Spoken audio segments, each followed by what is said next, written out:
மக்கள் அனைவருக்கும் வணக்கம். தங்களுடைய ஜனநாயக கடமையை ஆற்றியாகணும் அப்படின்றதுக்காக ஜப்பான் வாழ் தமிழர்கள் நிறைய பேர் வந்து பார்த்திங்கன்னா தமிழ்நாட்டுக்கு போயிட்டு எலெக்ஷனுக்கு வந்து தங்களோட ஜனநாயக கடமையை ஆற்றுறதுக்காக வாக்களிக்கிறதுக்காக போகிறாங்க. அந்த ஒரு குழு தான் இன்றைக்கி சந்திக்கிறதுக்காக போயிட்டுருக்கோம்.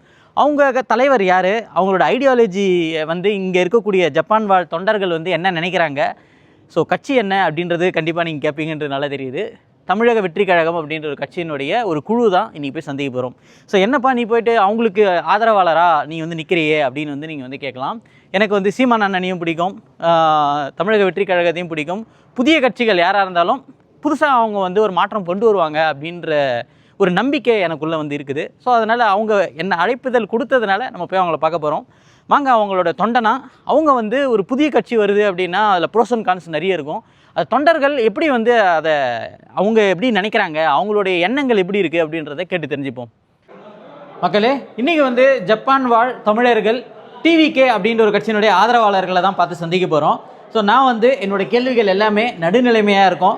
என்றைக்குமே எந்த ஒரு கட்சியாக இருந்தாலும் நம்ம எவால்வேட் பண்ணி தான் ஓட்டு போடணும். ஒருத்தர் ஃபேம் ரொம்ப பெருசாக இருக்கார், அதனால் நம்ம அவங்களுக்கு ஓட்டு போடணும் அப்படின்றத விட அவங்க என்னென்னலாம் சொல்கிறாங்க, அவங்களால இம்ப்ளிமெண்ட் பண்ண முடியுமா அப்படின்ற எவால்வேஷன் நம்ம பண்ணணும் இல்லைங்களா? ஸோ இன்றைக்கி வந்து நம்ம பார்க்க வந்திருக்கோம் ஒருத்தர். அவர் யார் என்ன அப்படின்றத நான் உள்ளே போய் பார்க்கலாம். டிவிக்கேவில் இந்த டிவிக்கேனுடைய இந்த ஒரு ஃபங்க்ஷனை ஆர்கனைஸ் பண்ணியிருக்கிற திரு மாதவன் அவர்கள் இணைஞ்சிருக்கிறார். வணக்கம், எப்படி இருக்கீங்க? வணக்கம். வணக்கம். வணக்கம். ஸோ எல்லாருக்கும் முதல் கேள்வி, டிவிகேல நீங்கள் ஜாயின் பண்ணியிருக்கீங்க. ஸோ அப்படி இருக்கும்போது உங்களை எது ஈர்த்துது? ஒருவேளை அவரை நீங்கள் மூவிஸ்லேருந்து ஃபாலோ பண்ணிட்டு வர ஃபேன் பேஸுங்களா இல்லை எப்படி?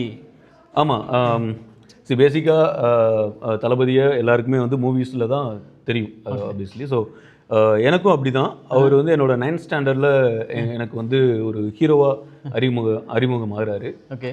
ஸோ அப்போது அந்த மூவி லவ் டுடேன்ற ஒரு மூவி, ஸோ அது கொடுத்த இம்பேக்ட் எனக்கு வந்து தெரியல. பட் எனக்கு வந்து அது ஒரு ஸ்பெஷல் மூவி, அதோட கிளைமேக்ஸ் எல்லாமே. ஸோ அப்போலேருந்து அவரை வந்து நான் கொஞ்சம் க்ளோஸாக ஃபாலோ பண்ண ஆரம்பித்தேன். ஸோ அது அப்படியே கொஞ்சம் கொஞ்சமாக ஈவென்ச்சுவலி எனக்கு வந்து ஒரு ஃபேன் பாயாக மாறி அதுக்கப்புறம் ஒரு கைண்ட் ஆஃப் ஒரு ஃபேமிலி பாண்டிங் அவர் கூட எனக்கு இருக்குன்னு நான் நினைக்கிறேன். ஓகே, சிறப்பு. ஸோ தமிழகத்தில் இன்றைக்கி இப்போ இருக்கக்கூடிய தமிழகம் வந்து ரொம்ப சிறப்பாக தான் செயல்பட்டுருக்கு அப்படின்னு நிறைய பேர் வந்து சொல்கிறாங்க. ஸோ அப்படி இருக்கிற பட்சத்தில் எதற்காக வந்து ஒரு புதிய கட்சி, எதெல்லாம் வந்து பிரச்சனையாக நீங்கள் வந்து பார்க்குறீங்க? இல்லை, நம்ம ஆரம்பத்திலேருந்தே வந்து நிறைய அவங்க வந்து ஒரு வாக்குறுதிகள் கொடுக்குறாங்க, நம்மளும் நம்பி வாக்கு போடுறோம். ஸோ அதில் என்னென்னா நிறைய விஷயங்கள் நம்ம ஈஸியாக கடந்து போகிற மாதிரி எல்லோரும் கடந்து போயிடுறாங்க. ஓகே. ஸோ அதில் முக்கியமான ஒன்று இப்போ ரீசெண்ட் டேஸில் பெரிய இஷ்யூவாக பார்க்குறது போதை பழக்கம். அது வந்து நமக்கு ரொம்ப இப்போது அதிகமாக அது ஸ்ப்ரெட் ஆகிட்டு இருக்குது, தமிழ்நாடு ஃபுல்லாகவே பார்க்க முடியுது.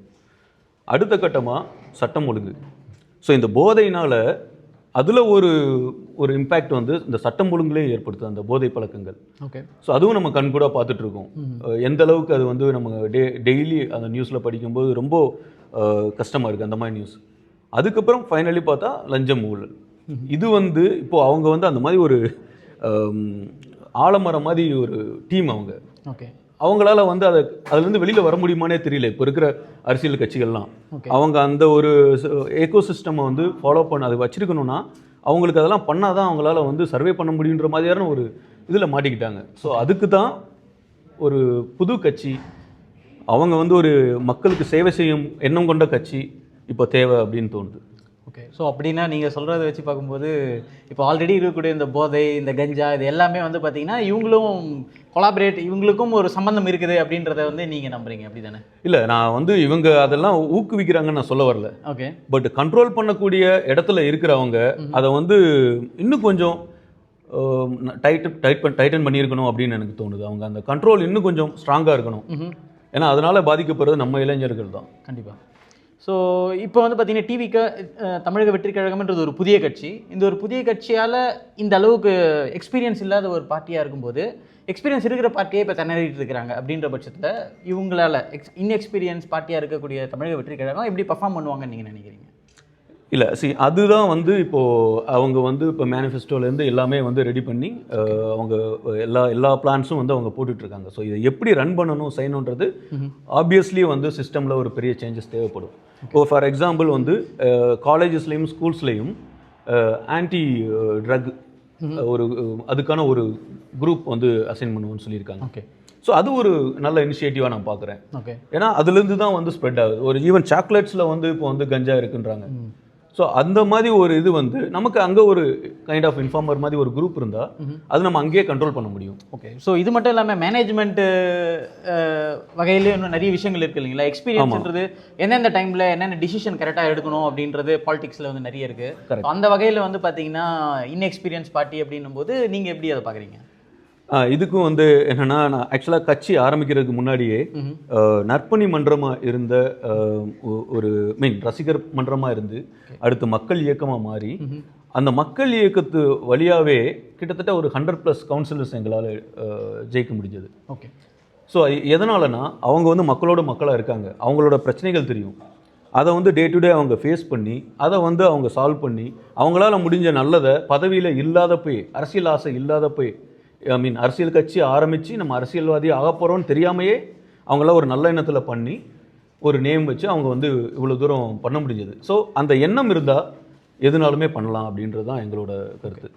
ஸோ நீங்களே சொன்னீங்க கரப்ஷன் வந்து தமிழகத்தில் ரொம்ப அதிகமாக இருக்குது. ஸோ கரப்ஷன் நீங்கள் வந்து எடுத்துக்கிட்டீங்க அப்படின்னா மினிஸ்டர் லெவல் விட்டுருங்க, கிரவுண்ட் லெவல்னு எடுத்துக்கிட்டிங்கன்னா அதிகாரிகள் தான் வந்து மிகப்பெரிய ஒரு கான்ட்ரிபியூஷன். அதாவது இந்த கரப்ஷனுக்கு ஒரு சில நல்ல அதிகாரிகள் இருக்காங்க, அவங்க மனசு கஷ்டப்படக்கூடாதுன்னு நினைக்கிறேன். ஸோ நம்ம ரியாலிட்டி அதுதான். ஒரு கம்யூனிட்டி சர்டிஃபிகேட் வாங்கணும்னா கூட நம்ம லஞ்சம் கொடுத்து தான் வாங்க வேண்டிய சுச்சுவேஷன் பல காலமாக இருந்துகிட்டு இருக்குது. ஒரு பிளான் அப்ரூவல் இருந்து எல்லாமே நம்ம வந்து லஞ்சம் கொடுக்குறோம். ஸோ அப்படி இருக்கும்போது இப்போ உங்களோட தலைவர் வந்தார் அப்படின்னா அப்படின்னா என்ன இந்த மாதிரியான களையெடுப்பாக இருக்கா? எப்படி வந்து இதை வந்து கண்ட்ரோல் பண்ணுவார் அப்படின்னு நீங்கள் நினைக்கிறீங்க?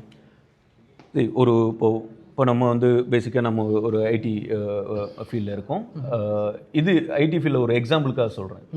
ஸோ ஒரு ப்ராஜெக்ட் இருக்குன்னா அது வந்து நம்ம வந்து first project manager and leads, developers, டெஸ்டர்ஸ்ன்னு சொல்லி நிறைய டீம்ஸ் இருக்கும். ஓகே. ஸோ இது வந்து நம்ம ஒரு க்ளோஸ் ஃபாலோஅப்ஸ் ப்ராஜெக்ட் மேனேஜர்ஸ் கிட்ட இருந்து க்ளோஸ் ஃபாலோஅப்ஸ் வேணும், டீம் லீட்ஸ்கிட்ட இருந்து வேணும். ஸோ இதில் எல்லாருமே வந்து ஒரு இன்டர் கனெக்டட், எல்லாமே அவங்களுக்கான வேலைகளை கரெக்டாக பார்க்குறாங்களான்ற ஒரு ஃபாலோஅப்ஸ் கண்டிப்பாக வேணும். அதில் யாராவது தப்பு பண்ணால் அது எஸ்கலேட் ஆகணும். ஓகேங்களா? ஸோ அது மாதிரி எஸ்கலேட் ஆகி எந்த இடத்துல இஷ்யூ இருக்குன்றத நம்ம ஒரு அதை வந்து ஒரு க்ளோஸ் ஃபாலோஅப்ஸ் இருந்தால் பண்ண முடியும். அப்போ தான் அதை கரெக்ட் பண்ண முடியும். ஸோ அந்த மாதிரி ஒரு ஃபாலோஅப்ஸ் அண்ட் ஒரு க்ளோஸ் ஒரு கைண்ட் ஆஃப் ஸ்ட்ரக்சர் வந்து எங்களால் அமைக்க முடியும்னு ஒரு நம்பிக்கை இருக்குது. நிர்வாகம் வந்து சரியாக இருந்தது அப்படின்னா இதை வந்து நம்ம கண்ட்ரோல் பண்ண முடியும் அப்படின்றது. ஆமாம். ஸோ இப்போ இருக்கிற ஒரு அமைச்சராக இருக்கட்டும், ஒரு எம்எல்ஏவாக இருக்கட்டும், அவங்க மேலே வந்து அரசு அதிகாரிகளுக்கு ஒரு ஓகே இவங்க வந்து ஸ்ட்ரிக்டான அவங்க, ஸோ அந்த மாதிரி ஒரு பயம் இருந்துச்சுன்னா அவங்க ஆட்டோமேட்டிக்காக அவங்க நல்லா கரெக்டாக வேலை வைப்பாங்க. ஸோ அவங்க நல்லா கரெக்டாக வேலை, அதிகாரிகள் கரெக்டாக இருந்தாங்கன்னா அவங்களுக்கு கீழே ஒர்க் பண்ணுறவங்க எல்லாருமே வந்து கரெக்டாக இருப்பாங்க.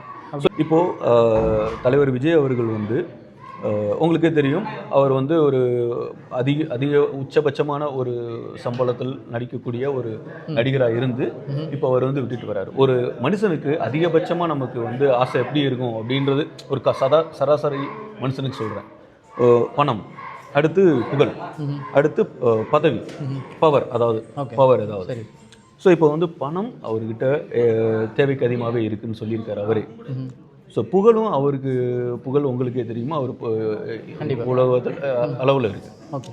மூணாவது வந்து பவர், அதாவது பதவி இருந்தது.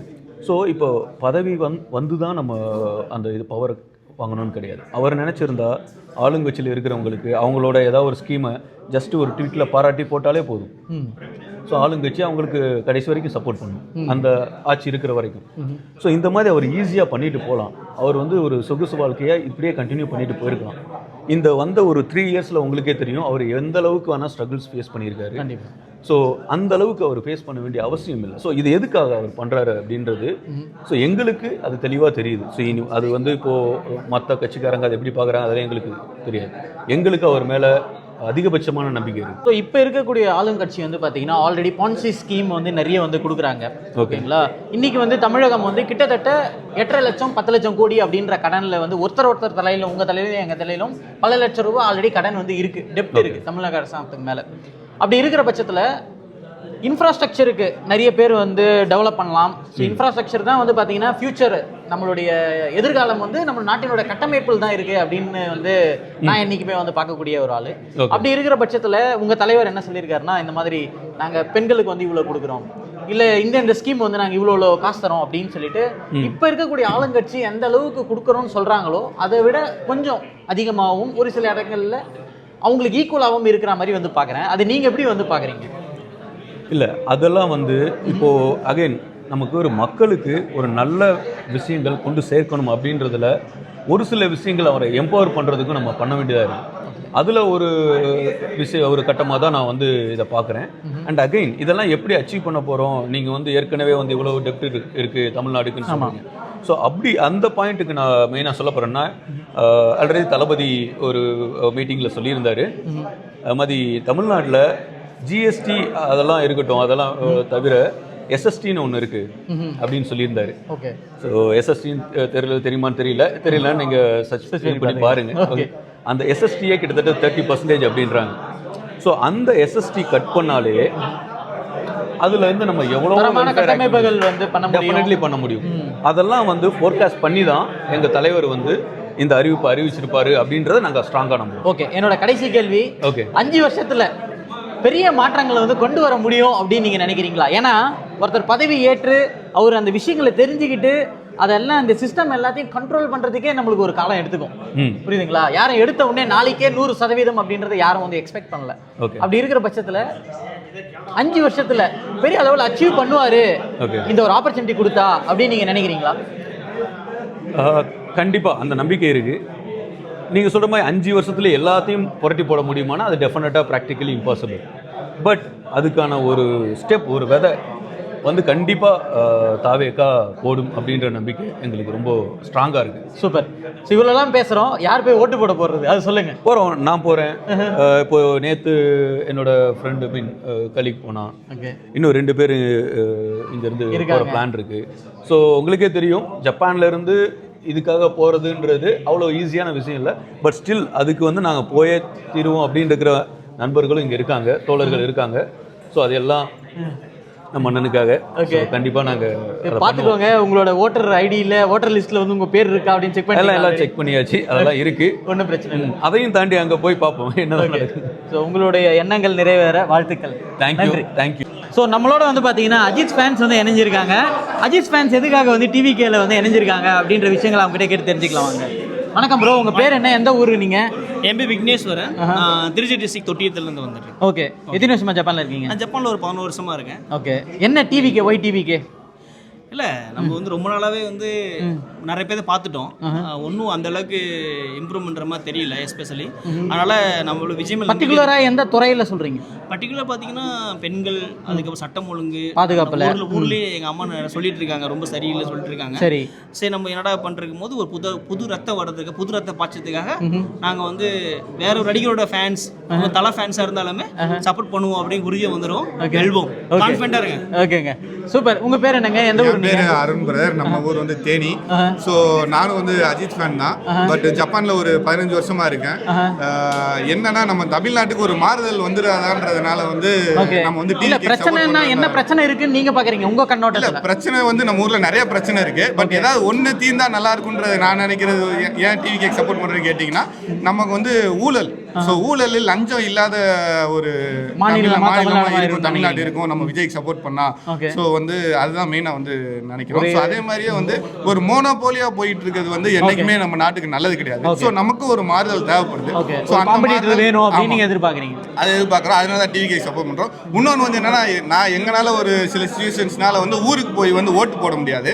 பட் அதுக்காக வந்து ஜப்பான்ல இருந்து நம்ம சப்போர்ட் டிவிக்கு கண்டிப்பாக தெரியப்படுத்தணுன்றதுக்காக ஸோ இங்கே எல்லாம் நம்ம நண்பர்கள் எல்லாம் சேர்ந்து ஸோ ஜப்பானில் வந்து டிவிக்கு எல்லாம் ஒன்றா சேர்ந்து சப்போர்ட் தெரிவிக்கிறோம். ஓகே, ரொம்ப நன்றி. வணக்கம் பிரதர், உங்கள் பேர் என்ன, எந்த ஊர்? என் பேர் ராம்குமார், நான் வந்து திருச்சி மாவட்டம் முசிறி தொகுதி. ஓகே. உங்கள் தொகுதியில் இருக்கக்கூடிய ஒரு பிரச்சனையாக நீங்கள் என்ன பார்க்குறீங்க? என்னோட தொழிலை பார்த்தீங்கன்னா 2 கட்சி தான் இது வரைக்கும் வந்துட்டு இருக்கு. ஒன்று டிஎம்கே, ஒன்று ஏடிஎம்கே. ஸோ எப்போதுமே மாற்றம் கண்டிப்பாக தேவையில்லைங்களா? ஸோ புதிய மாற்றத்தை நோக்கி இளைஞரோட பாதை செல்லணும்னு ஒரு ஆசை. ஸோ அதுக்காக தல ரசிகனா, விஜய் தொண்டனா டிவிகேல ஜாயின் பண்ணியிருக்கேன். ஸோ வந்து புதிய மாற்றத்தை நோக்கி பயணிப்பேன். ஓகே. இப்போ உங்கள் தொகுதியில் இருக்கக்கூடிய முக்கியமான ஒரு பிரச்சனை அப்படின்னா அது என்ன பிரச்சனையாக நீங்கள் பார்க்குறீங்க? எங்கள் தொகுதியில் பிரச்சனை பார்த்தீங்கன்னா வச்சுங்களேன், இன்னும் அந்த ஒரு ரொம்ப வருஷமாக பேரூராட்சியாகவே இருக்குது. அந்த நகராட்சிக்கான ஒரு மாற்றத்துக்கு எந்த ஒரு நெக்ஸ்ட் ஸ்டேஜ்க்கு எதுவுமே போகலன்னு வச்சுக்கோங்களேன். போகல. ஒரு பஸ் ஸ்டாண்டில் இருக்கட்டும், ஒரு பெரிய பிக் கவர்மெண்ட் ஹாஸ்பிட்டல், ஒரு கவர்மெண்ட் காலேஜ், அப்புறம் ஃபயர் சர்வீஸு, இந்த ஒரு அடிப்படை வசதிகள் வந்து இல்லை, கம்மியாக இருக்குது. அதாவது மற்ற நகராட்சியை கம்பேர் பண்ணும்போது எங்கள் ஊர் ரொம்ப வருஷம் பேர் வச்சிருக்கனால, ஸோ அந்த ஒரு நகராட்சி கட்டமைப்பில் எங்கள் ஊர் கொஞ்சம் முன்னோக்கி போனால் நல்லாயிருக்கும். தமிழகத்தில் உங்களுக்கு வந்து அண்டாங்குண்டான் மூக்குத்தி இதெல்லாம் வந்து கொடுக்குறதுன்றது ரொம்ப வழக்கமாக இருக்குது. ஸோ பணமும் வந்து பார்த்திங்கன்னா பெரிய அளவில் வந்து ஆளுங்கட்சியாக இருந்தாலும் சரி, எதிர்கட்சியாக இருந்தாலும் சரி, நல்லா சம்பாரிச்சிருக்காங்க, எவ்வளோ வேணாலும் இறக்குவாங்க. அப்படி இருக்கிற பட்சத்தில் நீங்கள் எப்படி சமாளிக்க போகிறீங்க? சரி, அதில் நம்பி ஓட்டு போடுவாங்களா? ஆமாம், சரி, கண்டிப்பாக நம்பிக்கை தான் வாழ்க்கை. சொன்ன நம்பிக்கை இருக்குது. ஒருவேளை தாவேக்காவுக்கு ஓட்டு போடுற தோழர்களாக இருந்தாலுமே அவங்க அப்படி பணம் கொடுக்குறான்னா தளபதி சொன்ன மாதிரி வாங்கி வச்சுக்கோங்க. வாங்கி வச்சுக்கிட்டு கான்ஃபிடென்ட்டா இருங்க. வெற்றி நிச்சயம்.